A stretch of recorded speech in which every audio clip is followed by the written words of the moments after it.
আগে ভোট নয়, আগে ভোটার। যাদের কনস্টিটিউশনাল ক্রাইসিসটা তৈরি করে বাংলার ভোটটাকে পিছিয়ে দেওয়া যায়, ওরা ইলেকশন ফেস করতে চাইছে না। সম্পূর্ণ অগণতান্ত্রিক সমস্ত এজেন্সিগুলো বিজেপির দলদাসে পরিণত হয়েছে। তারা বরং বলেছে আমরা 1.5 কোটি বাঙালির নাম বাদ দিয়ে দেবো, আর আমরা বলেছি আমরা একজন বৈধ ভোটারের নাম বাদ দিতে দেবো না। এটা বিজেপির সাথে আমাদের তফাৎ।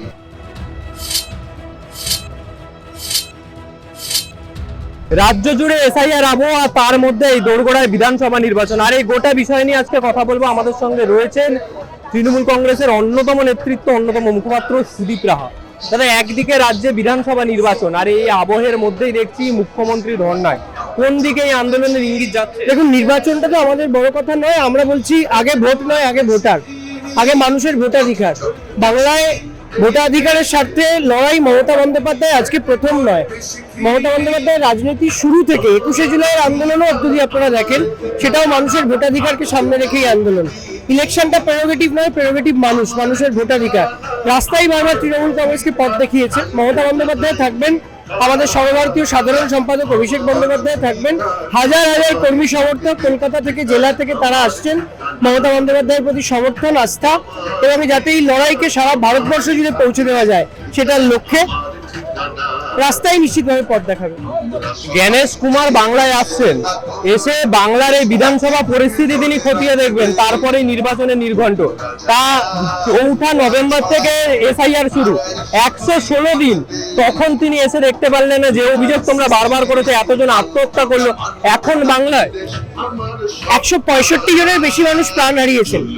তারপরেও আজ পর্যন্ত আসার কথা ছেড়ে দিন, একটা অ্যাড্রেস পর্যন্ত করা হয়নি নির্বাচন কমিশনের পক্ষ থেকে। সেটা সবচেয়ে দুর্ভাগ্যজনক।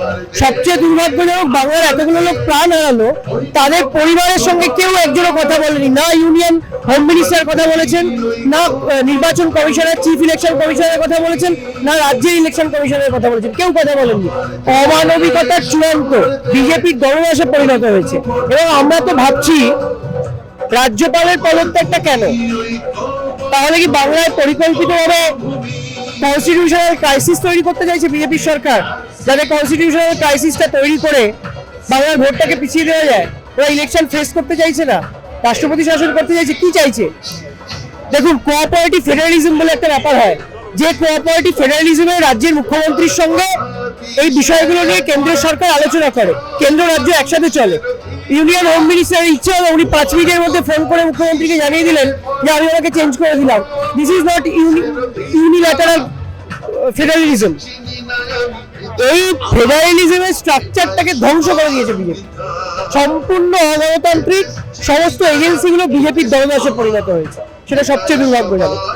আগামী সময় এই এসআইআর বিরোধী আন্দোলন বা ভোটারদের অধিকার রক্ষার্থে যে তৃণমূলের আন্দোলন, কোন দিকে যেতে পারছে? এই তো রাস্তা দেখাবে, রাস্তায় দেখাবে। আপনারা দেখুন না, আমরা আজকে নয়, আমরা প্রায় 3.5 মাসের উপরে আমাদের দলের কর্মী সমর্থকরা এখানে যারা দাঁড়িয়ে আছেন, এরা সবাই এসআইআর এর ক্যাম্পে ছিল। আপনি একজন বিজেপির নেতাকে দেখান যারা একটা এসআইআর এর ক্যাম্প করে মানুষকে সহযোগিতা করেছে। আপনি একজন বিজেপির নেতা, মন্ত্রী, সাংসদ, ছোট বড় মেজর নেতাদের দেখান যারা তারা বরং বলেছে আমরা 1.5 কোটি বাঙালির নাম বাদ দিয়ে দেবো, আর আমরা বলেছি আমরা একজন বৈধ ভোটারের নাম বাদ দিতে দেবো না। এটা বিজেপির সাথে আমাদের তফাৎ। রাস্তায় নেমে আন্দোলন, বারবার তৃণমূল কংগ্রেসকে রাস্তা দেখিয়েছে। আগামী দিন নরেন্দ্র মোদীকে চেয়ার থেকে বাংলার রাস্তায় বাটি হাতে দাঁড় করানোর দায়িত্বটা মমতা বন্দ্যোপাধ্যায়, অভিষেক বন্দ্যোপাধ্যায় নেবে। একদিকে বিধানসভা নির্বাচন দোরগোড়ায়, তার মধ্যেই জ্ঞানেশ কুমার বাংলায় আসছেন। সেই আবহে নির্বাচনী উত্তাপ যে রাজনৈতিক ময়দানে একেবারে পড়ে গেছে, সে কথা কিন্তু স্পষ্ট। ক্যামেরায় সুব্রতর সঙ্গে রিক, আর প্লাস নিউজ, কলকাতা।